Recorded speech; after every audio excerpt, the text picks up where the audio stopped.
Hello friends, welcome to Kannan info Tamil. நம்ம இன்னைக்கு என்ன டாபிக் பார்க்க போறோம் அப்படின்னா 3 முக்கியமான டிஃபென்ஸ் அப்டேட் இந்த வீடியோல பார்க்க போறோம். முதல் டிஃபென்ஸ் அப்டேட், தற்போது இந்திய விமானப்படையில் பயன்பாட்டில் உள்ள Su-30 MKI போர் விமானங்கள்ல ஒரு முக்கியமான மாடிஃபிகேஷனை இந்தியா செய்ய போறாங்க.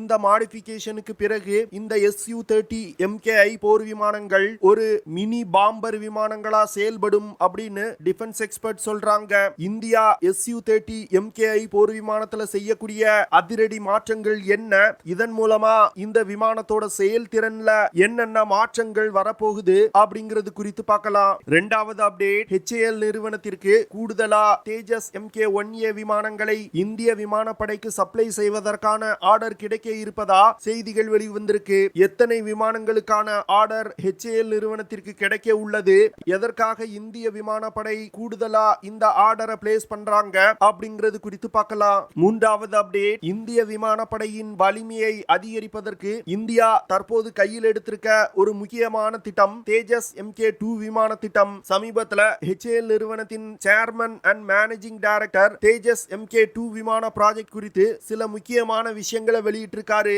அவர் தேஜஸ் Mk-2 விமானம் குறித்து என்ன சொல்லியிருக்காரு, தேஜஸ் Mk-2 விமான டெவலப்மெண்ட் எந்த நிலையில இருக்கு அப்படிங்கிறது குறித்து நம்ம டீடைலா இந்த வீடியோல பார்க்கலாம். நம்ம சேனல்ல டிஃபென்ஸ் மற்றும் ஜியோபாலிட்டிக்ஸ் சம்பந்தமா தினம் ஒரு வீடியோ பப்ளிஷ் பண்ணிட்டு இருக்கோம். உங்களுக்கு நம்ம சேனல்ல பப்ளிஷ் ஆகக்கூடிய வீடியோஸ் பிடிச்சிருந்துச்சுன்னா சேனலை சப்ஸ்கிரைப் பண்ணி சப்போர்ட் பண்ணுங்க. நீங்க பண்ற ஒவ்வொரு சப்ஸ்கிரிப்ஷனும் எனக்கு அடுத்தடுத்த வீடியோஸ் போடுறதுக்கு ஒரு மோட்டிவேஷனா இருக்கும். தற்போது இந்திய விமானப்படையில் அதிக எண்ணிக்கையில பயன்படுத்தப்பட்டு வரும் விமானம் Su-30 MKI போர் விமானம். இந்த விமானம் தான் இந்திய விமானப்படையின் ஃப்ரண்ட் லைன் ஃபைட்டர் ஜெட்டா செயல்பட்டு வருது. இந்த சூழ்நிலையில Su-30 MKI போர் விமானங்களை தொடர்ந்து தரம் உயர்த்துவதற்கு இந்திய விமானப்படை முயற்சி செய்து வந்துகிட்டு இருக்காங்க. இதனை தொடர்ந்து தற்போது பயன்பாட்டில் உள்ள விமானங்கள்ல 20 விமானத்துல சில முக்கியமான மாற்றங்களை செய்வதற்கு இந்திய விமானப்படை திட்டமிட்டிருக்காங்க. அதாவது இந்திய விமானப்படை தேர்வு செய்யும் 20 Su-30 MKI போர் விமானங்கள்ல இந்தியா புதிதாக டெவலப் செஞ்சிருக்க பிரம்மோஸ் A மற்றும் பிரம்மோஸ் NG மிசைல்களை இணைக்க போறாங்க. இந்த பிரம்மோஸ் A மற்றும் பிரம்மோஸ் NG மிசைல்களை Su-30 MKI போர் விமானங்கள்ல இணைப்பத ஒரு கேம் சேஞ்சரா டிஃபென்ஸ் எக்ஸ்பர்ட்ஸ் பார்க்கறாங்க. அது மட்டும் இல்லாம பிரம்மோஸ் A மற்றும் பிரம்மோஸ் NG மிசைல்களை Su-30 MKI போர் விமானங்கள்ல இணைச்சாங்கன்னா இந்த விமானங்கள் ஒரு மினி பாம்பர் விமானங்களுக்கு நிகரா செயல்படும் அப்படின்னு சொல்றாங்க.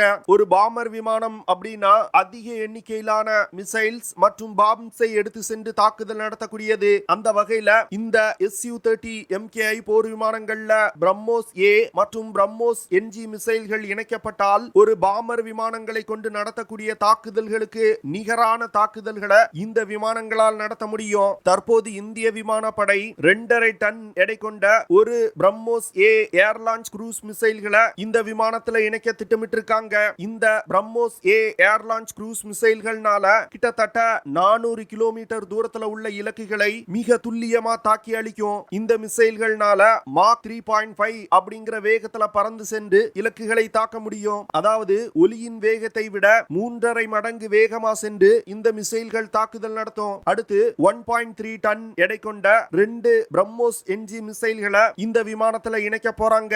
இந்த மிசைல்கள்னால 290 கிலோமீட்டர் தூரத்துல உள்ள இலக்குகளை மிக துல்லியமா தாக்க முடியும். இந்த பிரம்மோஸ் NG மிசைல்கள் பிரம்மோஸ் A மிசைலை விட அளவில் கொஞ்சம் சிறியதுதான். ஆனா இந்த மிசைலோட வேகம் மிக அதிகமாயிருக்கும். இதன் காரணமா ஏர் டிஃபென்ஸ் சிஸ்டங்களை கொண்டு பாதுகாக்கப்பட்ட எதிரிகளின் இலக்குகள் மீது கூட தாக்குதல் நடத்த முடியும். இந்திய விமானப்படை மாற்றி அமைக்கப்பட்ட இந்த 20 Su-30 MKI போர் விமானங்களை எதிரிகளின் ஹை வேல்யூ டார்கெட்டுகளான விமான ஓடுதளங்கள், பங்கர்கள், ஆர்மி பேசஸ் போன்றவற்றை தாக்கி அழிப்பதற்கு பயன்படுத்துவாங்க.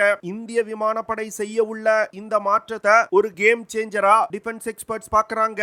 ஏன்னா இந்த மினி பாம்பர் விமானங்கள்ல இருக்கக்கூடிய பிரம்மோஸ் NG மற்றும் BrahMos A air launch cruise மிசைல்களோட செயல்திறன் மிகவும் அதிகம். இந்த மிசைல்களை கொண்டு தாக்குதல் நடத்தும் பொழுது எதிரிகளுக்கு பலத்த சேதத்தை ஏற்படுத்த முடியும். அது மட்டும் இல்லாம இந்த மிசைல்களை தற்போது உலகில் உள்ள எந்த ஒரு ஏர் டிஃபென்ஸ் சிஸ்டத்தாலும் தடுத்து நிறுத்த முடியாது. இதன் காரணமா இந்திய விமானப்படை மாடிஃபை செய்யப்பட்ட இந்த Su-30 MKI போர் விமானங்கள் விமானங்களை கொண்டு நடத்தப்படும் தாக்குதல்களை எதிரிகளால் தடுக்கவே முடியாது.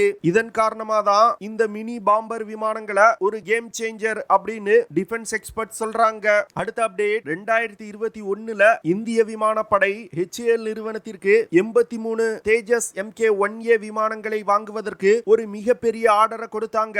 இந்த ஆர்டரின் மதிப்பு கிட்டத்தட்ட 47,000 கோடி. 2021ல இந்திய விமானப்படை ஆர்டர் செய்த தேஜஸ் Mk1A விமானம் தற்போது இந்திய விமானப்படையில் பயன்பாட்டில் உள்ள தேஜஸ் Mk1 விமானங்களை விட அதிநவீன தொழில்நுட்பம் கொண்டதா இருக்கும். தேஜஸ் Mk1 விமானத்துல இருந்து தேஜஸ் Mk1A விமானத்துல கிட்டத்தட்ட 40 மாறுதல்கள் செய்யப்பட்டிருக்கு. இந்த 40 மாறுதல்களுமே மிகவும் முக்கியமான மாறுதல்களா டிஃபென்ஸ் எக்ஸ்பர்ட்ஸ் பார்க்கறாங்க. குறிப்பா சொல்லணும் அப்படின்னா தேஜஸ் Mk1A விமானத்துல அதிநவீன தொழில்நுட்பம் கொண்ட எலக்ட்ரானிக் வார்ஃபேர் சிஸ்டம் இணைக்கப்பட்டிருக்கு. அது மட்டும் இல்லாம எதிரிகளின் டார்கெட்டுகளை கண்டுபிடிக்கக்கூடிய அதிநவீன எலக்ட்ரானிக் ஸ்கேண்டரே ரடார் சிஸ்டமும் இந்த விமானத்துல இணைக்கப்பட்டிருக்கு. எதிரிகளின் விமானங்கள் தொலை தூரத்தில் இருக்கும் பொழுதே தாக்குதல் நடத்துவதற்கு பயன்படுத்தப்படும் beyond visual range air to air மிசைல்களும் தேஜஸ் Mk1A விமானத்துல இணைக்கப்பட்டிருக்கு. தேஜஸ் Mk1A விமானங்கள் நெட்வொர்க் சென்ட்ரிக் வார்ஃபேர் கேப்பபிலிட்டி கொண்டதா மாற்றி அமைக்கப்பட்டிருக்கு. அதாவது நெட்வொர்க் சென்ட்ரிக் வார்ஃபேர் கேப்பபிலிட்டி அப்படிங்கிறது தரை கட்டுப்பாட்டு அறை, அவாக்ஸ் விமானம் மற்றும் விமானப்படையின் மற்ற விமானங்களோடு தொடர்பு கொண்டு ஒருங்கிணைந்து தாக்குதல் நடத்தும் திறனதா நெட்வொர்க் சென்ட்ரிக் வார்ஃபேர் கேப்பபிலிட்டின்னு சொல்லுவாங்க. அது மட்டும் இல்லாம தேஜஸ் Mk1A விமானத்துல சாஃப்ட்வேர் டிஃபைன்ட் ரடார் சிஸ்டமும் இணைக்கப்பட்டிருக்கு. இதன் மூலமா தேஜஸ் Mk1A விமானத்தோட சிச்சுவேஷனல் அவேர்னஸ் மற்றும் கம்யூனிகேஷன் கேப்பபிலிட்டில ஒரு மிகப்பெரிய முன்னேற்றத்தை ஏற்படுத்தியிருக்கு. இதன் காரணமா தேஜஸ் Mk1A விமானங்களை பயன்படுத்தி அதிக தொலைவில் உள்ள எதிரிகளின் இலக்குகள் மீது கூட மிக துல்லியமான தாக்குதல்களை நடத்த முடியும். இதன் மூலமா தேஜஸ் Mk1A விமானங்களை கொண்டு தொலை தூரத்தில் உள்ள எதிரிகளின் இலக்குகளை கூட என்கேஜ் பண்ண முடியும். இந்த சூழ்நிலையில தான் இந்திய விமானப்படை கூடுதலா 50 தேஜஸ் Mk1A விமானங்களை வாங்க இருப்பதா செய்திகள் வெளிவந்திருக்கு. அதாவது தற்போது ஆர்டர் செஞ்சிருக்க 83 தேஜஸ் Mk1A விமானங்களோட டெலிவரி பிப்ரவரி 2024ல ஸ்டார்ட் ஆகி 2028ல முடிவடையுது. ஆனா தற்போது இந்திய விமானப்படை கூடுதலா 50 தேஜஸ் Mk1A விமானங்களை கொடுக்க இருப்பதனால இது 2032வது வருடம் வரைக்கும் நடைபெறும் அப்படின்னு சொல்லப்படுது. தேஜஸ் Mk1A விமானங்கள் தேஜஸ் Mk1 விமானத்தோட டைமென்ஷன்ஸ்ல தான் இருக்கும். ஆனா தேஜஸ் Mk1A விமானங்கள்ல பயன்படுத்தக்கூடிய சிஸ்டங்கள்ல பல அதிநவீன தொழில்நுட்பங்கள் இணைக்கப்பட்டிருக்கும். இதன் மூலமா விமானத்தோட தாக்கும் திறன்ல ஒரு மிகப்பெரிய முன்னேற்றம் ஏற்பட்டிருக்கு. தேஜஸ் Mk1A விமானங்கள்னால அதிகபட்சமா 13,500 கிலோகிராம் எடையை சுமந்து கொண்டு பறக்க முடியும். இந்த விமானங்கள்னால மாக் 1.6 அப்படிங்கிற வேகத்துல பறக்க முடியும். அதாவது 1980 கிலோமீட்டர் பெர் ஹார் வேகத்துல பறக்க முடியும். இந்த விமானங்கள்னால அதிகபட்சமா 3200 கிலோமீட்டர் தூரம் வரைக்கும் பறக்க முடியும். இந்த விமானத்துல R-73, Python 5, ஐடர்பி, Astra, ASRAAM, R-77 அப்படிங்கிற ஏர் டு ஏர் மிசைல்களும், ஆஸ்ராம் ஹேமர், பிரம்மோஸ் NG போன்ற ஏர் டு சர்ஃபேஸ் மிசைல்களும், ருத்ரம் 1 போன்ற ஆன்டி ரேடியேஷன் மிசைல்களும் இணைக்கப்பட உள்ளது. அது மட்டும் இல்லாம precision guided munitions, laser guided bomb, cluster munitions, unguided bombs போன்ற பல்வேறு விதமான வெடிகுண்டுகளும் இந்த விமானத்துல இணைக்கப்பட உள்ளது. இதன் மூலமா தேஜஸ் விமானத்தோட தாக்கும் திறன்ல ஒரு மிகப்பெரிய முன்னேற்றம் ஏற்பட்டிருக்கு. அடுத்த அப்டேட், இந்தியாவின் உள்நாட்டு தயாரிப்பு திறனை அதிகரிப்பதற்கு பல்வேறு விமான திட்டங்களை இந்தியா செயல்படுத்தி வந்துகிட்டு இருக்காங்க.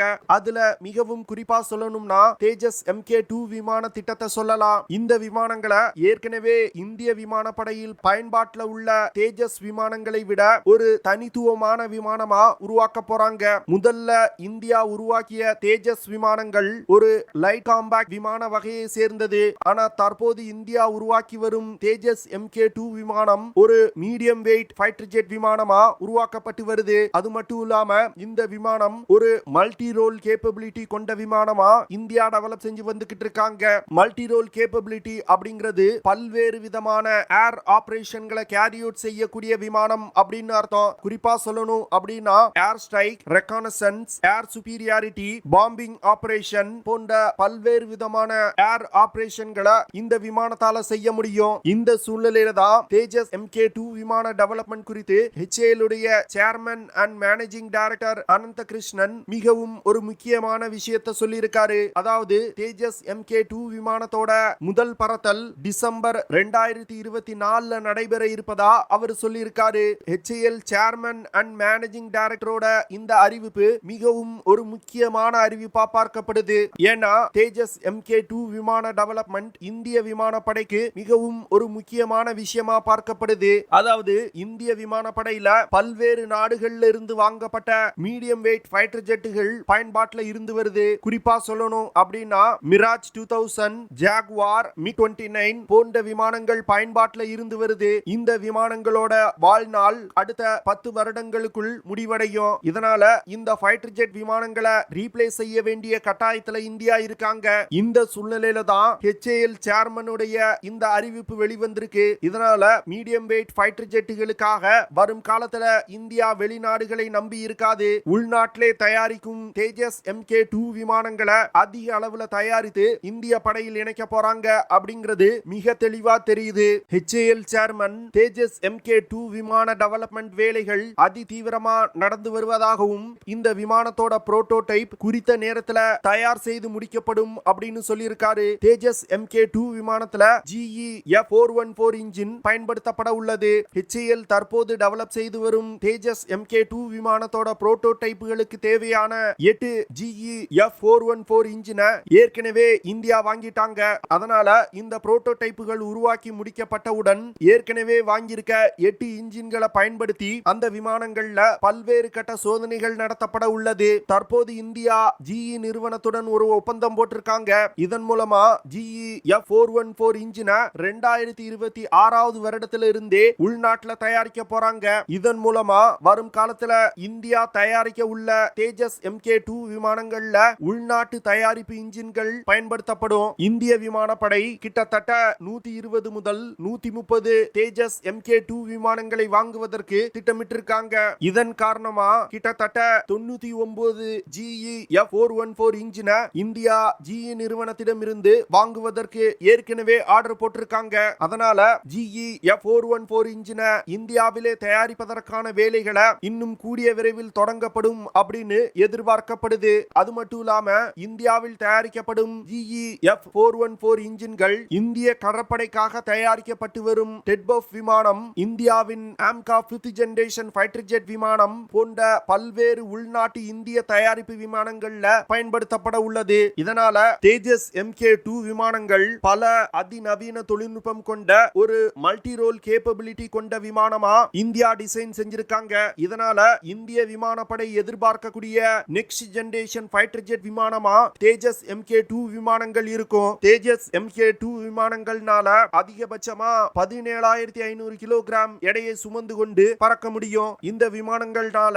6,500 கிலோகிராம் எடை கொண்ட ஆயுதங்களை சுமந்து சென்று தாக்குதல் நடத்த முடியும். தேஜஸ் MK2 விமானங்கள் மாக் 1.8 அப்படிங்கிற வேகத்துல பறந்து சென்று இலக்கை தாக்க முடியும். இந்த விமானங்கள்னால அதிகபட்சமா 3,500 கிலோமீட்டர் தூரம் வரைக்கும் பறக்க முடியும். தேஜஸ் MK2 விமானங்கள்ல ஆயுதங்கள் மற்றும் மிசைல்களை எடுத்து செல்வதற்கு 13 ஹார்ட் பாயிண்ட்ஸ் கொடுக்கப்பட்டிருக்கு. இந்த 13 ஹார்ட் பாயிண்ட்ஸை பயன்படுத்தி ஏர் to surface missiles, air to air missiles, anti radiation missiles, palms, precision guided units, cluster units போன்ற பல்வேறு விதமான ஆயுதங்களை எடுத்து சென்று தாக்குதல் நடத்த முடியும். இந்த விமானம் மட்டும் இந்திய விமானப்படையில் இணைக்கப்பட்டால் ஒரு கேம் சேஞ்சரா இருக்கும் அப்படின்னு டிஃபென்ஸ் எக்ஸ்பர்ட் சொல்றாங்க. ஓகே ஃப்ரெண்ட்ஸ், நம்ம வீடியோவோட நிறைவு பகுதிக்கு வந்துட்டோம். இதெல்லாம் தான் நான் உங்ககிட்ட ஷேர் பண்ணணும் அப்படின்னு நினைச்ச விஷயங்கள். ஐ ஹோப் நான் ஷேர் பண்ண விஷயங்கள் உங்களுக்கு பிடிச்சிருக்கும்னு நினைக்கிறேன். அப்படி பிடிச்சிருந்துச்சுன்னா ஷேர் பண்ணுங்க, லைக் பண்ணுங்க, கமெண்ட் பண்ணுங்க. மறக்காம நம்ம சேனலுக்கு